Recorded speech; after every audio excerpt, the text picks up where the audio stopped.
tika tozala bomoko na mboka e bomoko e tala tuyeba yango tango yo oza kunyokola peuple uyebaka ke peuple wana oza kunyokola yende nzambe atinda aza kusufriri lobi buku kimi na wapi ha bomoko ya mboka e bato bozadi na dibanda ya mboka boyeba e bobunda pona mboka e mboka ezala bomoko. Les sexes, au niveau de la culture, en tout cas à la source, il faudrait faire un effort.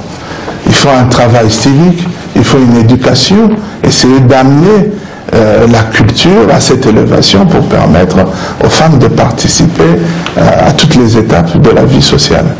Et puisque vous avez parlé justement du cadre informel, mais également, on va aujourd'hui parler de l'efficacité de la femme. En tant que Premier ministre du gouvernement, comment jugez-vous l'efficacité de la femme en République démocratique du Congo? Écoutez, les femmes sont très efficaces, hein, on le voit. Dans les résultats déjà scolaires, on voit qu'il y a une bonne présence de la femme. Elles peuvent apporter beaucoup. Et donc, je pense que même sur le plan, j'allais dire, de la loyauté, on voit beaucoup de responsables ont comme assistants les femmes, ont comme secrétaire particulier les femmes. Et je crois qu'il ne faut pas beaucoup pour essayer d'y arriver.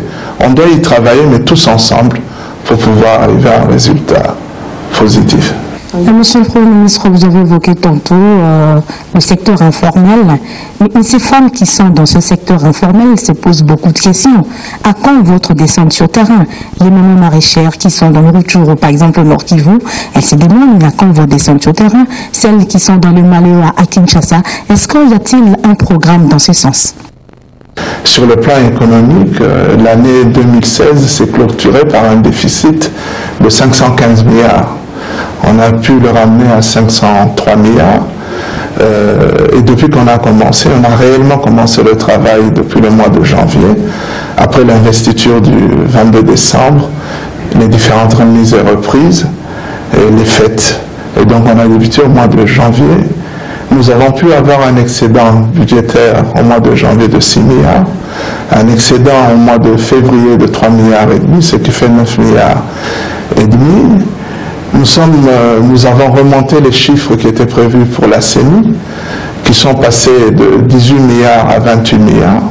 Nous avons fait un effort pour la politique monétaire de la Banque centrale, où on donnait 1,3 milliard, aujourd'hui on est à 4 milliards. Et on doit aujourd'hui revenir à la réalité des chiffres. Et il y a donc beaucoup de travail et beaucoup d'urgence à la fois. Il y a des cas humanitaires, vous avez vu avec les pluies diluviennes, il y a beaucoup de travail à faire, mais on ne les a pas oubliés, les mamans maraîchères. On va passer les voir, on devra, les ministres des différents secteurs ou sectoriels devront voir ces mamans, et moi-même je descendrai sur le terrain pour pouvoir discuter avec elles et voir ensemble, par un dialogue consentant, par une participation inclusive, comment est-ce que nous pouvons les amener vers le haut. C'est une bonne nouvelle pour les mamans maraîchères qui nous suivent, qui savent qu'ils ne voient que le Premier ministre à travers les images, qui apprennent que le Premier ministre va devoir descendre, effectuer une descente sur terrain. J'ose croire que c'est une bonne nouvelle et que le Premier ministre pourra le faire dans un bref délai. Alors, Monsieur le Premier ministre, nous allons aborder la question en politique, parce qu'il y a bien des femmes qui aiment bien la politique. Tout à l'heure, vous avez dit qu'il y a des femmes qui ne sont pas représentatives, parce que c'est un problème des quotas dans les partis politiques. Nous allons aborder la question politique, d'abord avec ma consoeur Laurette. Monsieur le Premier ministre, je rappelle à ceux qui nous suivent, vous êtes Premier ministre issu de l'accord du 18 octobre. Juste après, il y a eu l'accord du 31 décembre avec la SENCO. Mais aujourd'hui, nous constatons qu'il y a un blocage au niveau des arrangements particuliers. Ma question est de savoir, selon vous, comment se présente l'avenir de la République démocratique du Congo? La première chose, il faut savoir que l'accord de la SENCO n'annule pas l'accord de la Cité de l'Union africaine. La SENCO, à ce que je sache, n'est pas une institution de la République. Elle est en train d'accomplir une mission noble, celle de pouvoir obtenir l'inclusivité et de mettre tous les Congolais ensemble. Cette mission a été donnée par le chef de l'État, le président de la République. Mais ceci étant, ce n'est pas une mission qui est facile, elle est délicate et voire même difficile. On le voit aujourd'hui avec l'atomisation du rassemblement, qui a plusieurs ailes, où on voit même les plateformes qui ont composé ce rassemblement hier à des problèmes. On comprend très bien que ces problèmes sont dus à la mort du président Tshisekedi, parce que, il faut le dire, beaucoup de gens semblent l'oublier, le rassemblement est autour d'un projet, et encore moins d'une idéologie, mais autour d'un homme qui portait en lui toute la légitimité, donc M. Tshisekedi. Le problème aujourd'hui qu'il y a au rassemblement va poser des difficultés effectivement à la SYNCO. Ce n'est pas le travail de la SYNCO d'aller régler les problèmes politiques dans les différents camps. J'espère tout simplement que les acteurs politiques reviendront à la raison à un moment donné et avec plus de responsabilité pour pouvoir se mettre ensemble, discuter et obtenir ce consensus. Voilà, vous avez évoqué le problème du rassemblement. Ce rassemblement aujourd'hui est qualifié par certains d'un monstre à plusieurs têtes. Excellence, à qui profite le désordre au sein du rassemblement? Je ne parlerai pas de monstre, hein. Je leur laisse ce choix-là. Au lieu de parler et de demander à qui profite ce trouble, il faudrait plutôt voir qui est-ce que ce trouble désavantage. C'est l'opposition qui est en train de perdre, l'opposition en général.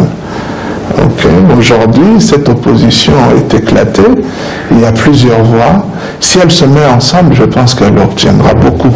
Et on aurait déjà pu le faire à la Cité de l'Union africaine. Malheureusement, ça ne s'est pas fait, mais il n'est pas trop tard. On peut encore y travailler. Il n'est pas trop tard, on peut y travailler.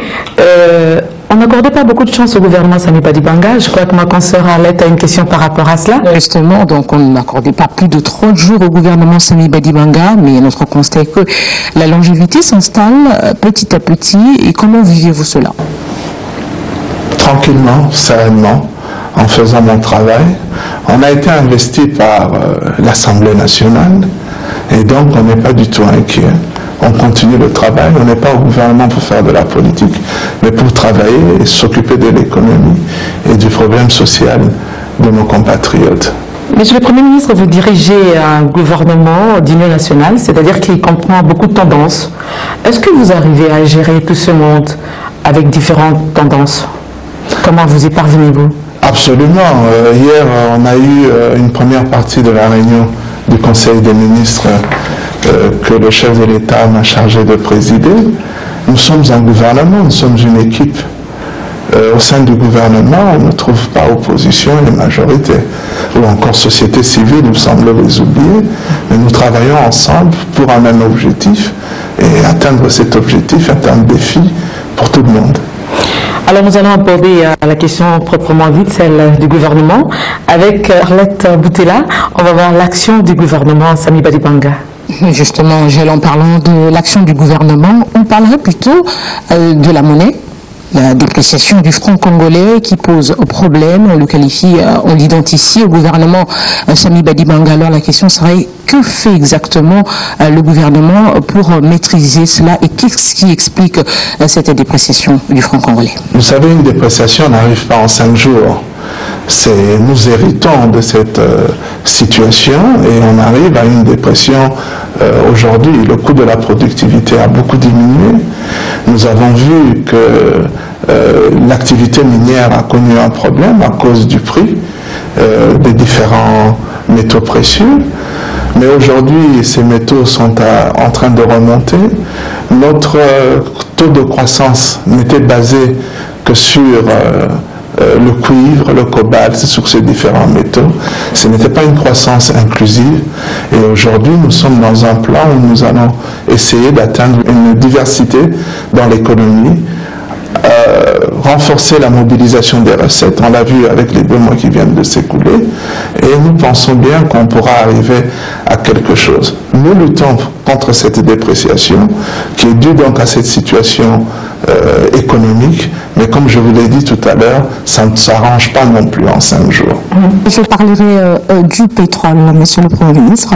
Nous avons constaté à Kinshasa et partout ailleurs une légère hausse de prix de produits pétroliers. Curieusement, certains analystes présentent cela comme un exploit du gouvernement Sami Badibanga. Et comment expliquez-vous cela? En quoi c'est un exploit? Bon, encore une fois, c'est une situation qui ne date pas d'aujourd'hui. Les importateurs de produits pétroliers ont la corde au cou. Ils se sont retrouvés avec des réserves en termes de finances très limitées, dû aussi au taux de change. Ils ont bénéficié d'un taux d'échange à 1154, alors que sur le marché, on atteint les 1300, voire 1320. Et ça les a poussés, au bout d'un certain moment, de demander une augmentation de 16%. On ne pouvait pas accepter cette augmentation parce qu'avec une augmentation pareille, effectivement, les prix sur le marché allaient trouver le plafond. Nous avons négocié en partenariat, en respectant les uns et les autres. Nous avons revu les charges qui pesaient sur ces différentes entreprises. Nous avons tenu compte du volume d'importation parce que le volume qu'on nous présentait n'était pas un volume réel. Et donc nous avons revu le volume et tout ça nous a permis de pouvoir faire une augmentation dans un premier temps de moins de 5%.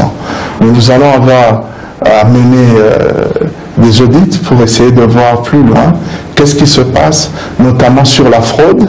On a des produits pétroliers qui viennent d'un peu partout, qu'on vend dans la rue, qu'on devrait voir de près.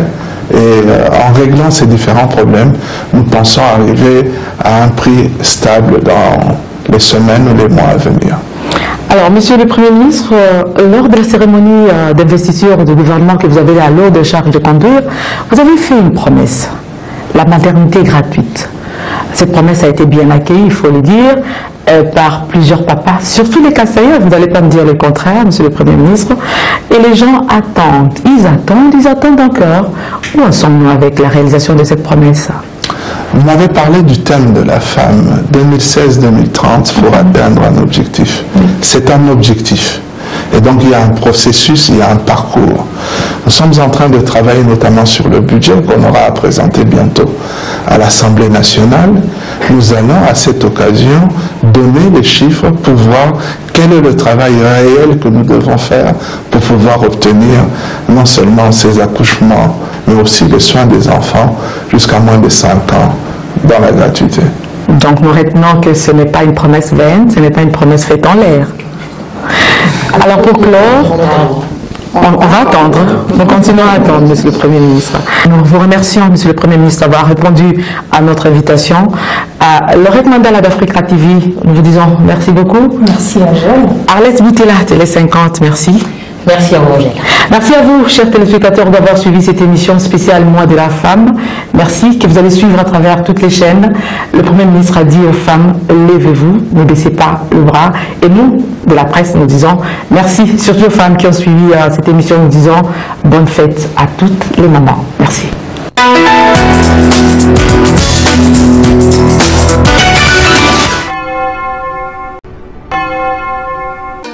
Tika tozala bomoko na mboka e bomoko e tala tuyeba yango tango yo oza kunyokola peuple uyebaka ke peuple wana oza kunyokola ye nde nzambe atinda aza kusufriri lobi bukukimina wapi ha bomoko ya mboka e bato bozadi na dibanda ya mboka boyeba e bobunda pona mboka e mboka ezala bomoko